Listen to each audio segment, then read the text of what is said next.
Welcome to the Algebra 1 final review. This is part 2 of Standard 3. We're going to be covering graphing inequalities in two variables that have two variables, and also graphing systems of equalities, including problem 3 off your review guide. Okay, to start with, I want to talk about finding graphing inequalities.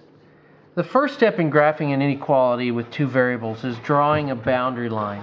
And the boundary line is going to be on the is going to be in the same location as if it had an equal sign in it. In other words, this one is y is greater than 3x plus 7, and this is y equals 3x plus 7. So the line is going to be in the same place whether it's an inequality or an equality or an equation. Okay. There is one difference though. So here's the steps in general. We're going to draw a boundary line, and we're going to remember, just like with single variable, if it doesn't have an or equal as part of the symbol, in other words less than or greater than, then it'll be dashed. If it is a less than or equal to, greater than or equal to, it'll be a solid line. That tells us that if it's dashed, it tells us it's not part of the answer area. If it is solid, it tells us that it is. After we draw the line, we're going to pick a test point, and we'll talk about how to do that in the example. When you're doing an inequality, one side of your inequality could be this side over here or this side over here. There's only two sides, not four, but there's this side and that side. One side will be true and one side will be false. And you always shade the true side. So the easiest way is to test a point until you find the true side. So in this example, we graph the boundary line just like we would if it were an equality. We started with a starting point of 7. So we started at 7. We went over 1 and up 3 because the slope told us it was 3. Because the symbol did not include equals, we made a dashed line. Then we put 0, 0 in as the test point. The test point has to be inside the area but off the line. 0, 0 is a very good one to use because it's very easy to work with, but you can use any point you want. So when I do that, 0 is greater than 3 times 0. I plug the 0 in for x, the 0 in for y, simplified, and I got a situation that was false. 0 is greater than 7. Since this point is false, all the points on this side are false. That means all the points on this side should be true. And if I test a point over there, that's what I will find. And so I went ahead and shaded this side because it was the true side. Here's an example for you. Y is greater than 2x plus 5. I'm going to go ahead and graph it. Let's see. We want to start at 5 because that's our starting point. 1, 2, 3, 4, 5. So there's my starting point. And I need to go over a slope of 2. That's a slope of 2 over 1. So I'm going to go over 1 and up 2. Now I need to draw my line through these 2 points, and this tells me that it's going to be dashed. So I'm going to do that. Suggest, if possible, you use a straight edge. Now,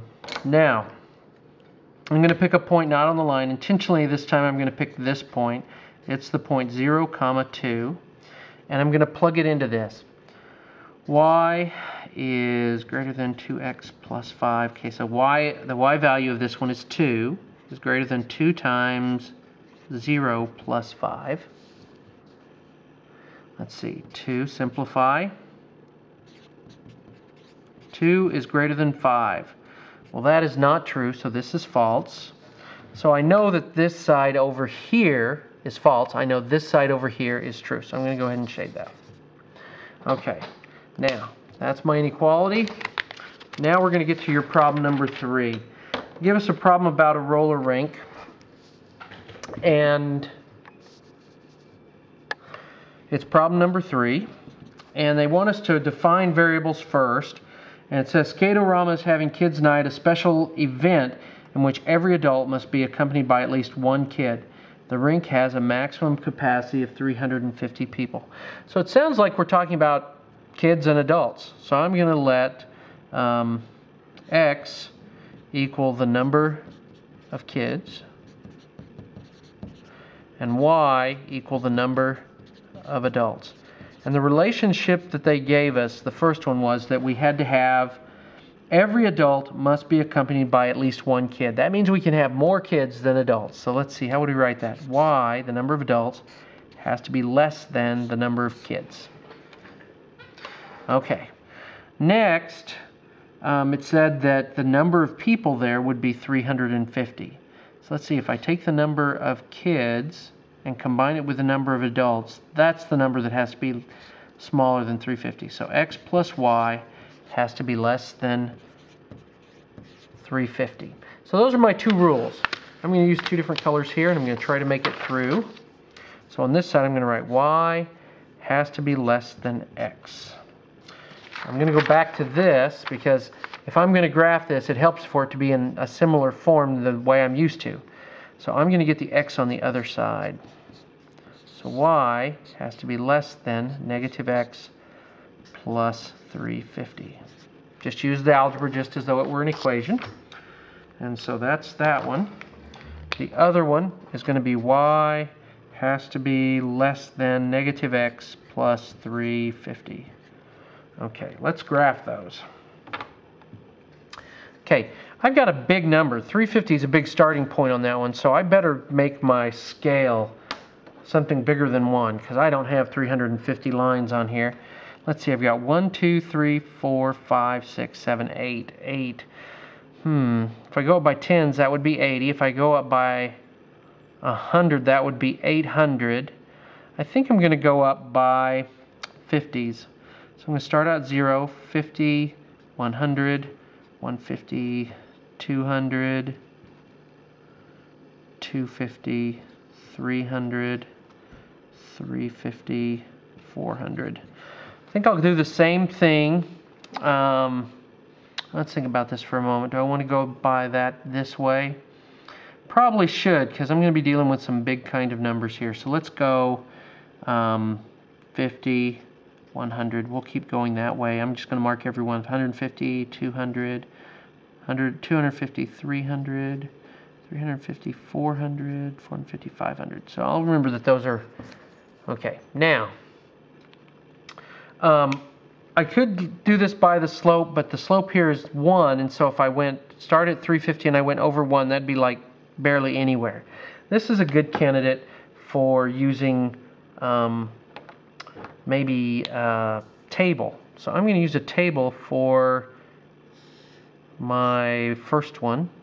This one here is the one I'm going to use.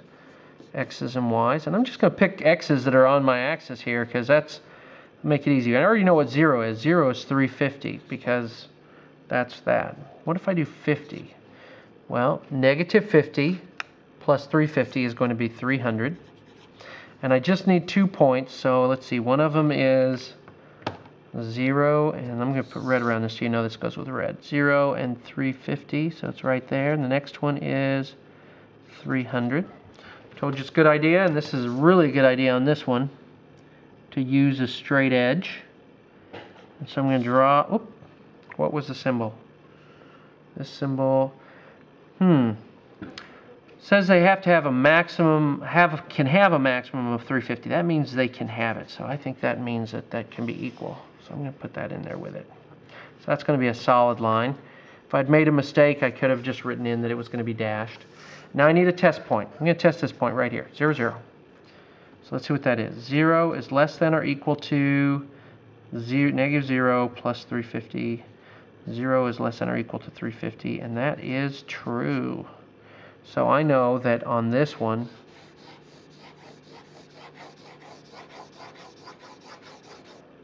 this side's going to get shaded. Now I'm ready to do the blue one. Going to make a table for it, although it's not really quite as complicated. Let's see, X and Y.